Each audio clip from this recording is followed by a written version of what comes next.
नमस्ते, माझे नाव सीमा श्रीकांत देवके. आज 1 ऑगस्ट म्हणजेच लोकशाहीर अण्णाभाऊ साठे यांची जयंती. सांगली जिल्ह्यातील वाळवा तालुक्यातील वाटे गावात त्यांचा जन्म झाला. अण्णाभाऊ वयाच्या 12व्या वर्षी वाटेगाव ते मुंबई पायी चालत गेले. कोणत्याही शाळेत न शिकता स्वतःच्या क्षमतेवर ते लिहायला व वाचायला शिकले.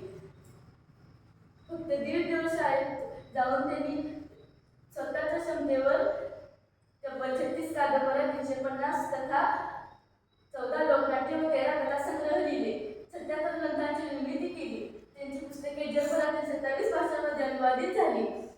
अशा गरिबीत जन्म घेतलेला अण्णाभाऊचा जन्म 1 ऑगस्ट 1920 रोजी झाला असून अशा या महान व्यक्तिमत्वाचे 18 जुलै 1969 रोजी मुंबईत घाटकोपर येथे निधन झाले.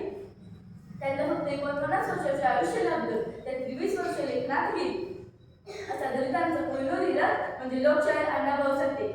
लेखणीची ती तलवार तवा घुसायची अलपार, लेखणीची ती तलवार तवा घुसायची अलपार, ते मजूर भांडवलदार लय कापायचे थरथर, ते मजूर भांडवलदार लय कापायचे थरथर.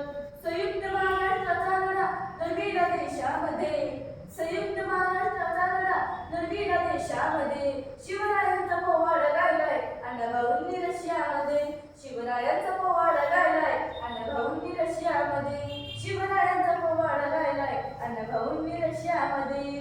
1.5 दिवसाच्या त्या शाळेच्या लेखणीच्या त्या जोरानं, 1.5 दिवसाच्या त्या शाळेच्या लेखणीच्या त्या जोरानं, नाव जगात गाजवलंय त्या वलवाईच्या पोरानं, नाव जगात गाजवलंय